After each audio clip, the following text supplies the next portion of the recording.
नमस्कार दोस्तों, हमारे चैनल सीक्रेट स्टोरी में आपका स्वागत है।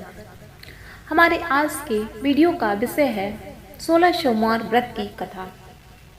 16 सोमवार व्रत की कथा हर कोई कर सकता है, चाहे कोई स्त्री हो या फिर पुरुष। अपनी मनोकामना को पूर्ण करने के लिए 16 सोमवार का व्रत कोई भी कर सकता है। 16 सोमवार का व्रत करने से मनुष्य की हर मनोकामनाएं पूर्ण होती है। अगर सच्चे हृदय से 16 सोमवार का व्रत किया जाए तो भगवान भोलेनाथ की कृपा व्यक्ति पर पड़ती है। इसमें तनिक भी संशय नहीं है। बस आवश्यकता इस बात की है कि अगर हम व्रत कर रहे हैं तो व्रत के प्रति पूरी श्रद्धा, पूरी ईमानदारी और विश्वास के साथ व्रत को करें, तभी भगवान शिव की कृपा आप पर बनी रहेगी। 16 सोमवार का व्रत करना कोई बहुत मुश्किल कार्य नहीं है। 16 सोमवार का व्रत करने से पूर्व यह जानना अति आवश्यक है कि 16 सोमवार का व्रत बिना खंडन के किया जाता है। बिना खंडन का तात्पर्य यह है कि अगर आज संकल्प लिया जा रहा है कि मैं 16 सोमवार का व्रत करूंगा या करूंगी, तो आने वाले अगले 16 सोमवार तक लगातार बिना खंडित किए 16 सोमवार का व्रत किया जाता है और 17वें सोमवार को व्रत का उद्यापन किया जाता है। अगर किसी वजह से आप पूजन नहीं कर सकते हैं तो आप मानसिक पूजा करके 16 सोमवार का व्रत करें, लेकिन व्रत को कभी भी खंडित ना करें। तो दोस्तों, अब हम आपको 16 सोमवार की कहानी सुनाएंगे। 16 सोमवार व्रत की कहानी को आप पूरी श्रद्धा, ईमानदारी और विश्वास के साथ सुने। भगवान शिव और माता पार्वती की कृपा आप पर बनी रहेगी। मृत्युलोक में भ्रमण करने की इच्छा करके एक समय श्री भोलेनाथ भगवान माता पार्वती के साथ मृत्युलोक में पधारे। मृत्युलोक के अमरावती नगरी में पधारे। अमरावती नगरी अमरापुरी के सदृश सब प्रकार के सुखों से परिपूर्ण थी। उसमें वहां के महाराज द्वारा बनवाया हुआ अति रमणीक शिव जी का मंदिर भी था। भगवान शिव भगवती पार्वती के साथ उस मंदिर में निवास करने लगे। एक दिन माता पार्वती ने भगवान शिव को प्रसन्न देख मनोविनोद करने की इच्छा से बोली, हे महाराज, आज तो हम दोनों चौसर खेलेंगे। शिव जी ने प्राण प्रिया की बात मान लिया और चौसर खेलने लगे। उसी समय मंदिर का पुजारी ब्राह्मण मंदिर में पूजा करने आया। पुजारी जी ने पूजन समाप्त करके जब जाने के लिए प्रस्थान किया तो माता पार्वती ने उत्सुकता पूर्वक पुजारी जी से पूछा, हे पुजारी जी, बताइए इस बाजी में से हम दोनों में से किसकी जीत होगी। वह ब्राह्मण बिना विचारे शीघ्रता से बोल उठा, शिव जी की विजय होगी। थोड़ी देर बाद बाजी समाप्त हुई और पार्वती जी की विजय हुई। माता पार्वती बहुत क्रोधित हुई और ब्राह्मण को झूठ बोलने के अपराध के कारण श्राप देने को उद्यत हुई। भगवान भोलेनाथ ने माता पार्वती को बहुत समझाया, लेकिन उन्होंने ब्राह्मण को कोढ़ी देने होने का श्राप दे ही दिया। माता पार्वती के श्राप पर पुजारी जी के शरीर में कोढ़ पैदा हो गया। वह अनेक प्रकार से दुखी रहने लगा। पुजारी जी को कोढ़ कष्ट भोगते हुए बहुत समय व्यतीत हो गए तो एक दिन देवलोक की अप्सराएं उस मंदिर में शिव जी के पूजा हेतु पधारी। उन्होंने पुजारी जी के कोढ़ के कष्ट को देखकर बड़े दया भाव से उनके रोगी होने का कारण पूछा। पुजारी जी ने निसंकोच सारी बातें अप्सराओं को बता दी। वे अप्सराएं बोली, हे पुजारी जी, तुम अब अधिक दुखी मत होना। भगवान शिव ही तुम्हारे कष्ट को दूर करेंगे। तुम सब व्रतों में श्रेष्ठ 16 सोमवार का व्रत करो, जिसके ही तुम अपने कष्टों से मुक्त हो सकोगे। पुजारी जी ने प्रसन्न होकर अप्सराओं की रानी से 16 सोमवार के व्रत की विधि पूछी। अब वे बोली, पुजारी जी, 16 सोमवार व्रत की करने से पूर्व यह अति आवश्यक है कि भगवान शिव में आपकी श्रद्धा होनी चाहिए। आप सोमवार के दिन स्नान आदि अपने नित्य कर्मों से निवृत्त होकर भगवान शिव की पूजा करें। उस दिन स्वच्छ वस्त्र पहने। संध्या एवं उपासना के बाद आधा सेर गेहूं का आटा लें और उसमें घी गुड़ मिलाकर उसका चूरमा बनाएं और भगवान शिव को भोग लगाएं। उस चूरमे को 3 हिस्सों में बांटकर भोग लगाएं और धूप दीप नैवेद्य पुंगी फल बेलपत्र अक्षत जनेऊ इत्यादि के द्वारा भगवान शिव की विधि से पूजन करें और कहानी सुने या स्वयं पढ़ें। चूरमा के 3 हिस्सों में से एक हिस्सा भगवान शिव को अर्पित करें, बाकी 2 को प्रसाद समझकर उपस्थित भक्तों में बांट दें और आप भी प्रसाद पाएं। इस विधि से 16 सोमवार का व्रत करें और 17वें सोमवार को पाव से पवित्र गेहूं के आटे की बाटी बनाएं और उसमें घी और गुड़ मिलाकर चूरमा बनाकर भगवान शिव को भोग लगाकर उपस्थित भक्तों में बांटकर आपने भी प्रसाद ग्रहण करें। तो इस प्रकार व्रत करने से मनुष्य की हर मनोकामनाएं पूर्ण होती है। यह कर सभी अप्सराएं स्वर्ग को चली गईं। पुजारी जी ने यथाविधि 16 सोमवार का व्रत किया और रोग मुक्त होकर आनंद से रहने लगे। कुछ समय पश्चात भगवान शिव और माता पार्वती पुनः उस मंदिर में पधारे। माता पार्वती जी ने पुजारी जी को कोढ़ कष्ट से मुक्त देखकर उनसे रोग मुक्ति का उपाय पूछा। तो पुजारी जी ने 16 सोमवार व्रत की विधि माता पार्वती को बताई। माता पार्वती ने भी इस व्रत को किया और उनकी मनोकामना पूर्ण हुई। उनके रूठे पुत्र स्वामी कार्तिकेय जी स्वयं माता के आज्ञाकारी हुए। कार्तिकेय जी को भी अपना यह विचार परिवर्तन का रहस्य जानने की इच्छा हुई, तो उन्होंने अपनी माता से पूछा, हे माता, आपने कौन सा व्रत एवं तप किया था जिससे मेरा मन आपकी ओर आकर्षित हुआ? माता ने वही 16 सोमवार व्रत की विधि पुत्र को बताई। कार्तिकेय जी ने कहा कि मैं भी इस व्रत को करूंगा, क्योंकि मेरा प्रिय ब्राह्मण मित्र बहुत दुखी दिल से प्रदेश गया है। मेरी उससे मिलने की बहुत इच्छा है। कार्तिकेय जी ने भी यह व्रत किया और उनका प्रिय मित्र मिल गया। मित्र ने इस आकस्मिक मिलन का भेद जब कार्तिकेय जी से पूछा तो कार्तिकेय जी ने कहा कि हे मित्र, हमने तुम्हारे मिलने की इच्छा करके 16 सोमवार का व्रत किया था। अब तो ब्राह्मण मित्र को अपने विवाह की बड़ी इच्छा हुई। उसने भी 16 सोमवार का व्रत किया और उसके पश्चात जब वह किसी कार्यवश विदेश गया तो उस देश के राजा ने स्वयंवर किया था। राजा ने प्रण किया था कि जिस व्यक्ति के गले में सब प्रकार से श्रृंगारित हथनी माला डालेगी, मैं उसी के साथ अपनी प्यारी पुत्री का विवाह करूंगा। वह ब्राह्मण भी स्वयंवर देखने की इच्छा से राजसभा में एक ओर बैठ गया। नियत समय पर हथनी आई और उसने उस जयमाला उस ब्राह्मण के गले में डाल दिया। राजा ने अपनी प्रतिज्ञा के अनुसार अपनी कन्या का विवाह उस ब्राह्मण के साथ कर दिया।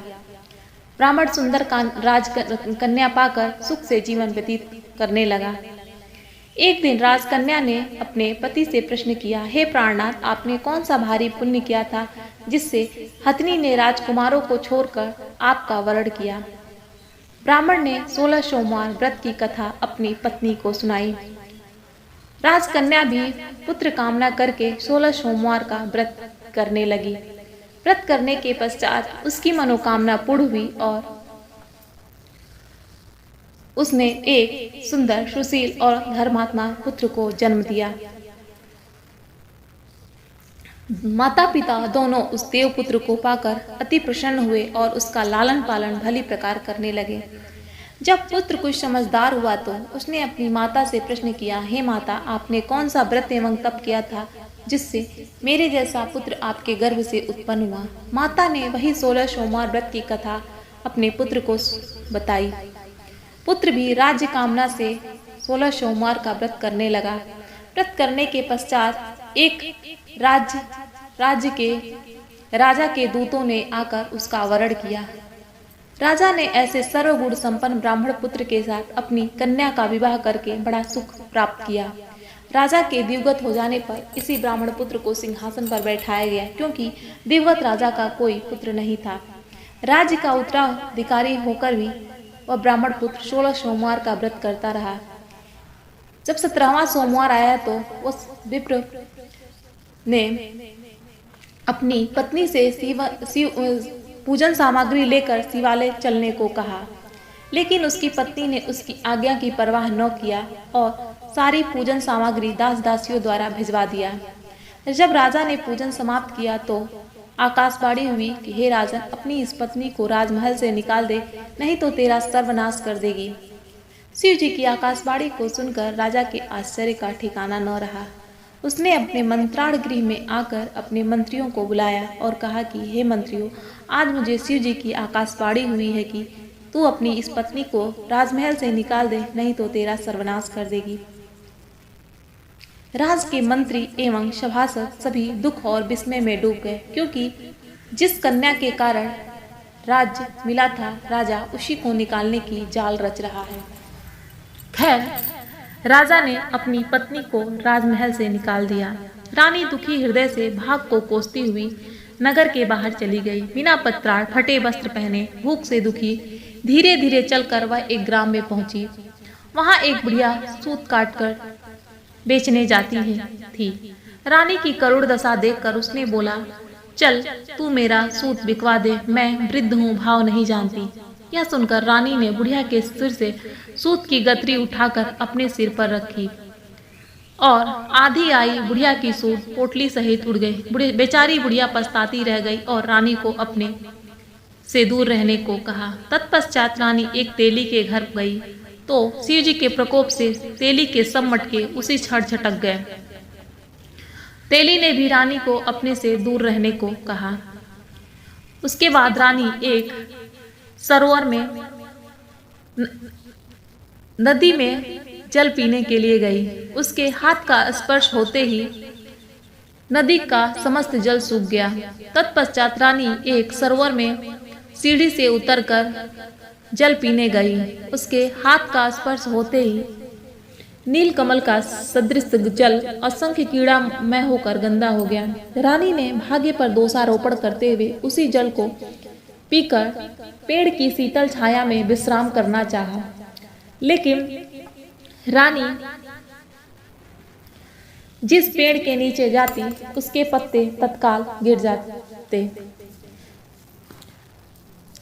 वन, सरोवर और जल की ऐसी दशा देखकर गौ चलाते ग्वाले जो उस जंगल में स्थित मंदिर के पुजारी थे, उनको यह बात बताई। गुसाई जी के आदेशानुसार ग्वाले रानी को पकड़कर गुसाई जी के पास ले गए और तब गुसाई जी ने रानी की मुख कांति, शरीर की शोभा जानकर यह समझ गए कि यह कोई अवश्य विधि या गति की मारी कुलीन स्त्री है। उन्होंने रानी से कहा, हे पुत्री, मैं तुमको अपनी पुत्री के समान रखूंगा, तुम्हें किसी प्रकार का कष्ट नहीं दूंगा, तुम मेरे ही आश्रम में रहो। गुसाई जी की बात सुनकर रानी को धीरज हुआ। वह आश्रम में ही रहने लगी। रानी जो भोजन बनाती उसमें कीड़े पड़ जाते, जो जल भर कर लाती उसमें भी कीड़े पड़ जाते।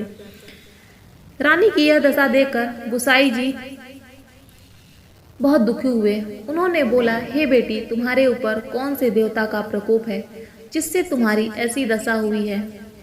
रानी ने शिव जी महाराज के पूजन के बहिष्कार करने की बात गुसाई जी को बताई तो गुसाई जी ने शिव जी महाराज की अनेक प्रकार से स्तुति करते हुए बोले, हे बेटी, तुम 16 सोमवार का व्रत करो, जिसके प्रभाव से ही तुम अपने कष्टों से मुक्त हो सकोगी।